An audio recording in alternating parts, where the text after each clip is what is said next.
check natin ito, baka may problema yung module niya. So dahil wala siya kaninang backlight ng problema, ditong parte yung niya, module niya, yung inverter niya pala, inverter drive dito sa parte na ito. So dito tayo magpo-focus sa pag-tester dito. So ang gagawin natin, titesterin natin baka may shorted.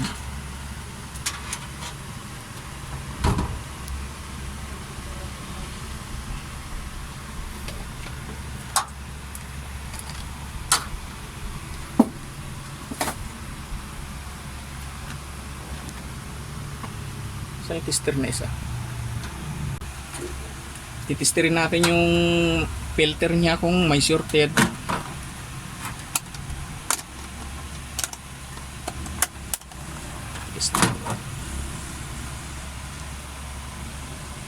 So 0 ohms siya. So may shorted to. Yung output niya walang shorted. Pero dito sa supply niya may shorted eh.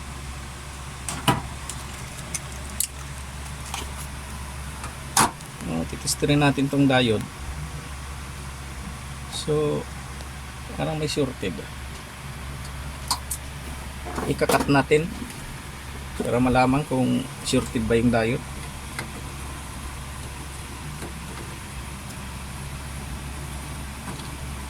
Ayan mga guys, kinat ko na.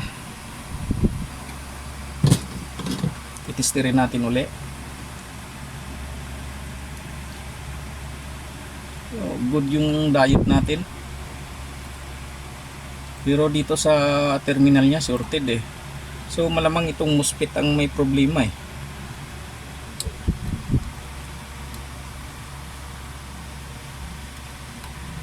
Tanggalin natin tong MOSFET niya. Malalaman natin kung shorted pa rin.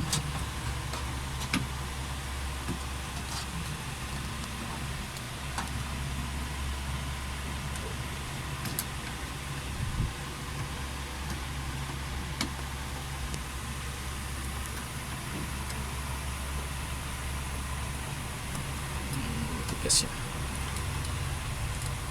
Ayan, titesterin natin uli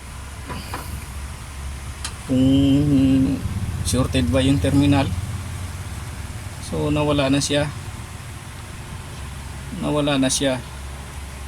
So ito talagang MOSFET lagi, karamihan ito nagsushorted eh.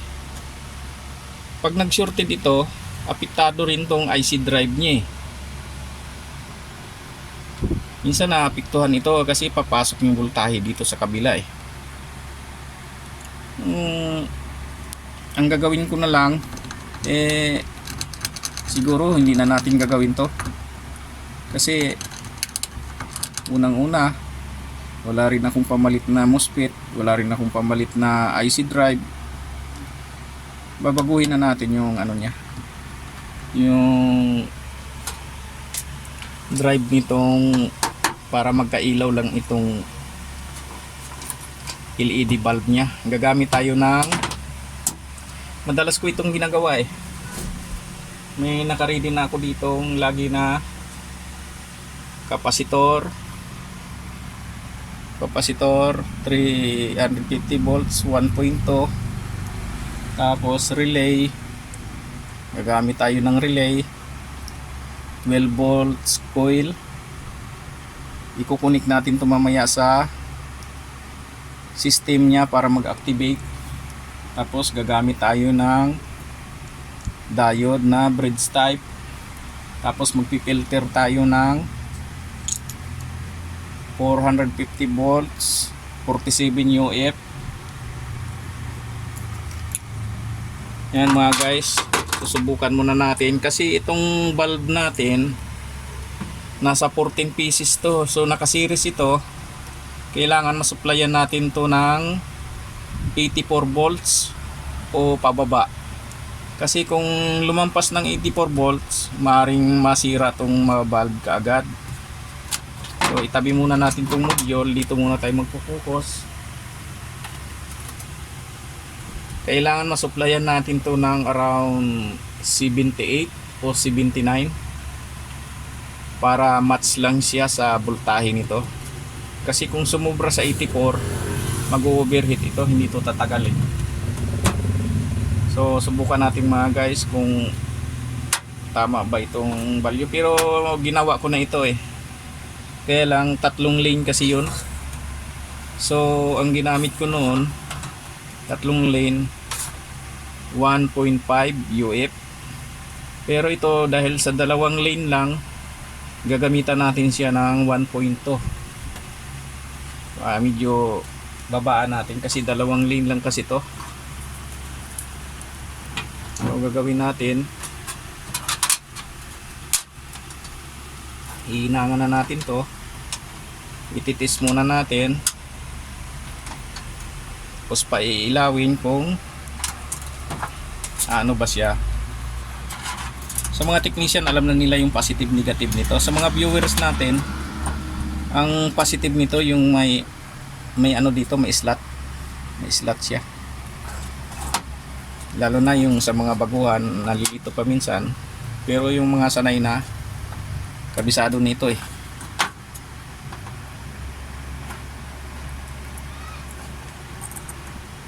Ito kasi yung mabilisan na ano, paggawa ng pagpailaw ng backlight. Mayroon din namang nabibiling ano, inverter drive, pero kadalasan dito ginagamit ko eh. So isi-share ko lang sa inyo. Yan na mga guys, nakakabit na siya. Dito na rin yung kapasitor niya, dito na rin yung papunta sa backlight, saka yung relay mamaya na natin ikabit doon sa system niya, kasi titesting ko lang naman kung ilang voltahe ba ang makukuha natin dito, kung sapat na ba dito sa bulb. Kailangan makakuha tayo dito ng 79 o 80, kasi ang maximum na voltahe nito 84 eh. Kailangan wag tayong lumampas sa 84. So ipa-plug ko na. Sana nga hindi sumabog. Ayan mga guys, umilaw na. So susukatin natin yung voltahe niya.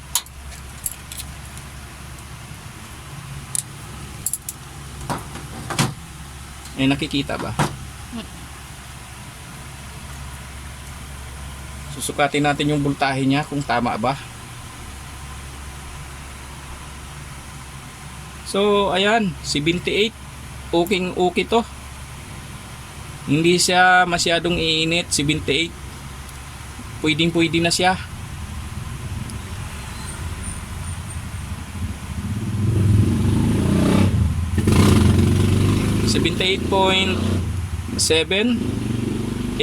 Nasa 79 na ito.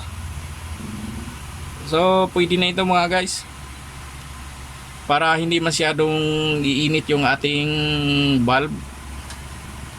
So i-unplug ko na at ibabalik natin yung plastic cover nya para i-plaster na natin tong, tatanggalin ko muna, i-mount, ikakabit na natin to mamaya doon sa tabi ng ano, module.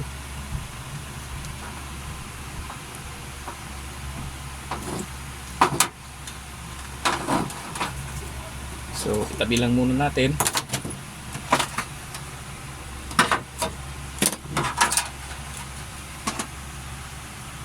Sa relay pala gagamit tayo ng transistor. Hindi natin irerekta sa ano para mag-trigger siya.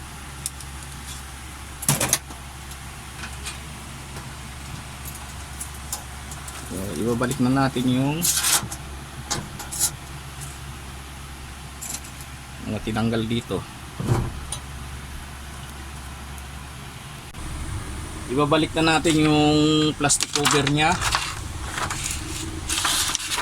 dahil tapos naman na yung ano, yung pagkagawa, na test naman natin yung tamang voltage nya.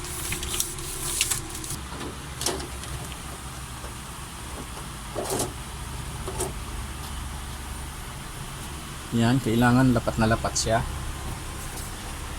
dahil pag nilagay natin yung ano nya, LCD holder, pinasaktong-sakto siya. Gaya nito, may dumi na naman.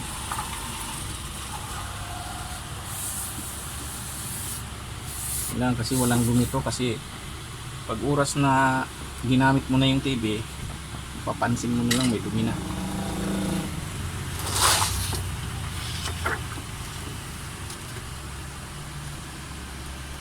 Ayan, kailangan sinproses sa mga butas-butas. Lagi dito. Ayan, may nakita na naman akong dumi.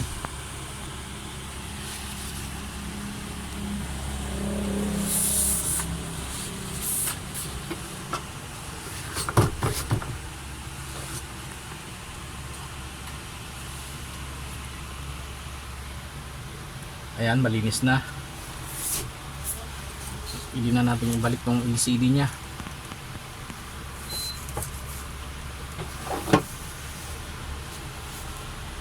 Ito muna ang plastic holder nya.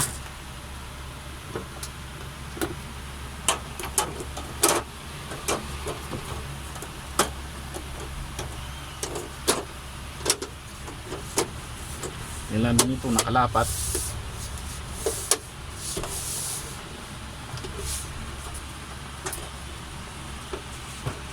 Yan. Nung bago ko, hirap na hirap ako magbaklas nito eh. Natatakot na akong buksan, baka mabasag.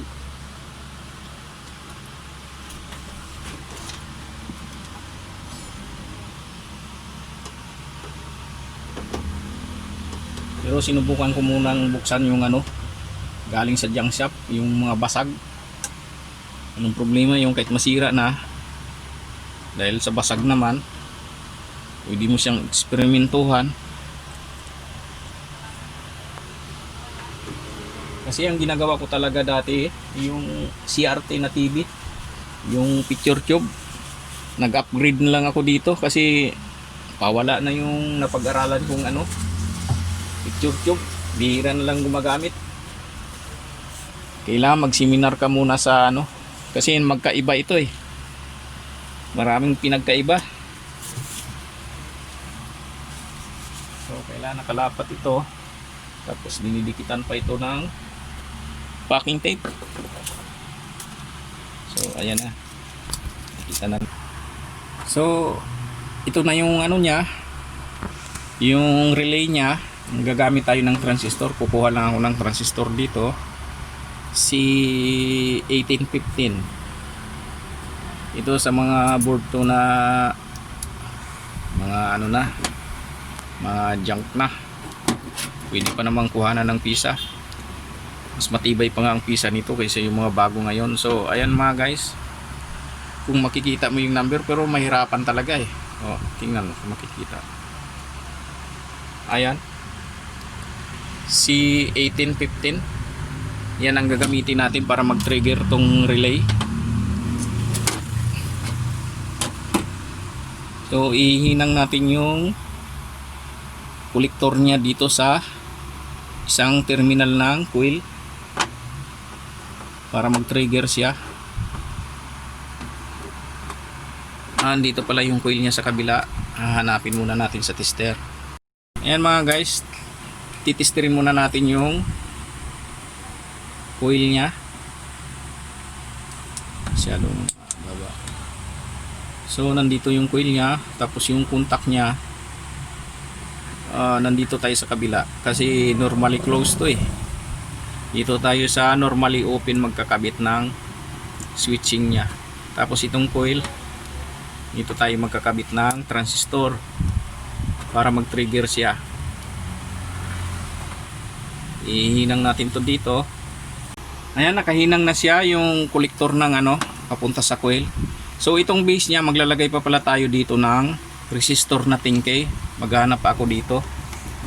So puro remedion lang tong ginagawa ko.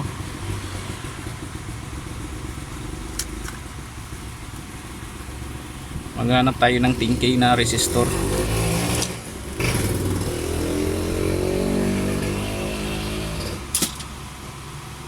Tapos ihinang natin dito sa base ng transistor.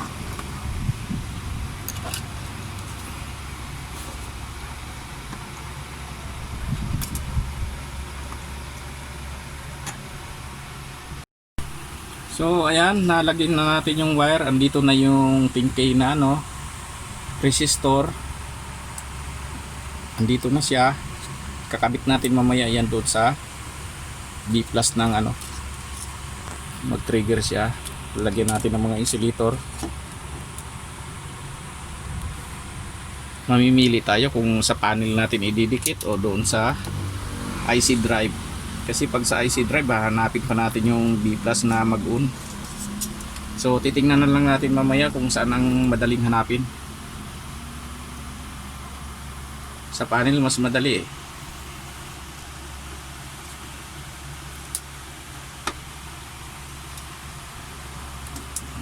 Lagyan lang natin ng insulator kasi baka mag-ground din.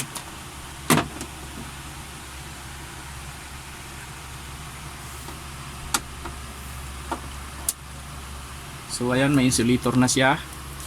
Ito ikabit natin sa B+ ng system o kaya sa panel o kaya doon sa IC drive. Tapos ito ikukunik natin sa B+ ng positive ng 12 volts kasi 12 volts itong coil natin. Tapos itong emitter sa transistor kakabit natin sa ground. Tapos itong dalawa, ito yung switching niya papunta roon sa bridge type na diode. So umpisahan na natin. So ayan, na ikabit ko na yung capacitor, yung diode, saka yung relay. Dinikit ko lang siya ng glue, saka yung transistor. Yung base ng transistor dito ko kinabit sa B+ ng panel. Pwede naman sanang irekta to rito yung coil, pero ayaw ko kasi baka maapektuhan yung supply ng panel. So base lang siya, so hindi siya masyadong mabigat. Dito ako kumuha ng 12 volts sa mismong power supply niya. Tapos kinunik ko rito sa relay para mag-activate siya. Tapos itong ano sa power in niya, sa power ito 20 volts, ikunik mo dito sa capacitor yung isa at saka yung isang lane dito sa relay. Tapos yung kabila dito sa diode niya. Tapos yung kabilang capacitor dito rin sa diode para lumabas yung positive negative rito. So yun lang guys, at subukan na nating testingin. Isasauli ko na yung TV. Ayan mga guys, nasauli ko na yung mga bolt nya dito, lahat-lahat na okay ko na.